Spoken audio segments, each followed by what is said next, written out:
মানুষ তোমাকে ব্যবহার করবে শুধুমাত্র তার খারাপ সময়টাকে পার করার জন্য।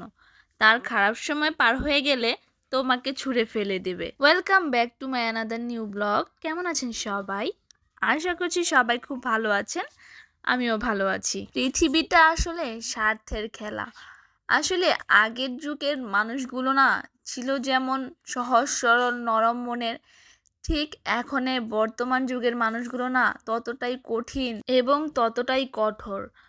আগে দেখবেন মানুষরা স্বার্থ ছাড়াই নিঃস্বার্থভাবে সবাই সবার সাথে যোগাযোগ রাখতো, কথা বলতো। কিন্তু বর্তমান যুগের মানুষ ঠিক তার উল্টো। স্বার্থ ছাড়া কেউ কারোর সাথে কথা বলে না, স্বার্থ ছাড়া কেউ কারোর সাথে যোগাযোগ রাখে না। দেখবেন যে যে যার যার স্বার্থ অনুযায়ী আপনার সাথে এতটা পরিমাণে যোগাযোগ রাখবে বা এতটা পরিমাণে আপনার সাথে খাতির দিবে, দেখা যাবে যে সে মনে হয় আপনাকে ছাড়া কিছুই বোঝে না। তো আপনিও ভাবছেন সে মনে সব থেকে আপনাকে বেশি প্রায়োরিটি দিচ্ছে, কিন্তু এটা সম্পূর্ণই ভুল। একটা সময় পর গিয়ে দেখতে পারবেন সে তার স্বার্থের জন্য একমাত্র আপনাকে ব্যবহার করেছে। তার যখন স্বার্থ হয়ে যাবে আপনাকে ছুঁড়ে ফেলে দিতে 1 সেকেন্ডও তার সময় লাগবে না। এখন মানুষ আধুনিক হচ্ছে ঠিকই, কিন্তু কোথায় যেন একটা ঘাটতি রয়ে গিয়েছে। আগের দিনের আর কি মানুষের যে মন মানসিকতা, যে বিবেক, তারা হ্যাঁ অতটা শিক্ষিত ছিল না, কিন্তু তাদের যে একটা বিবেক ছিল, বিবেচনা ছিল, তাদের যে একটা মনুষ্যত্ব ছিল, এটা মনে হয় দিন দিন হারিয়ে যাচ্ছে।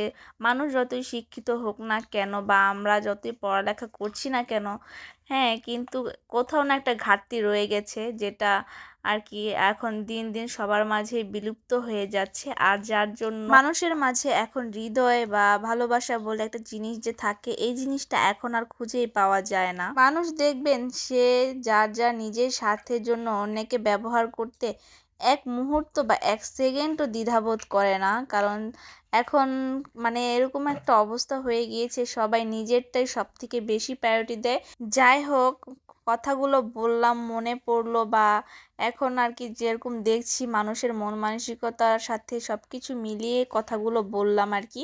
তো এদিকে কথা বলতে বলতে আমার রান্নাও প্রায় শেষ হয়ে যাচ্ছে। তো আমি এদিকে প্রথমে চিলি চিকেনটা করে নিয়েছি। চিলি চিকেনটা আমি রান্না করে নিয়েছি, এরপর আমি এখন ফ্রাইড রাইসটা করে নিচ্ছি। তো আজকে আমি মানে কয়দিন ধরে আর কি প্রায় আমার ফ্রাইড রাইস আর চিলি চিকেনটা করা হচ্ছে। মানে ইদানিং আমার বেশি একটু ফ্রাইড রাইস আর চিলি চিকেনটা খেতে খুবই ইচ্ছে করছে। এদিকে তো ফ্রাইড রাইসটা ও করে নিচ্ছি। তো আমি আগে থেকে যেহেতু রাইসটাকে একটু হাফ বয়েল করে তারপর বাতাসে ঠান্ডা করে নিয়েছিলাম আগে থেকেই আর কি। এরপর আমি এখানে দিয়েছি হলো পেঁয়াজ, আর দিয়েছি মটরশুঁটি, দিয়েছি গাজর, দিয়ে আমি এগুলো ভালোভাবে ভেজে নিয়েছি। ভেজে এরপর পোলাও চালটা দিয়ে তো গরম গরম নামিয়ে পরিবেশন করে নিলাম। কেমন লেগেছে অবশ্যই সবাই জানাবেন।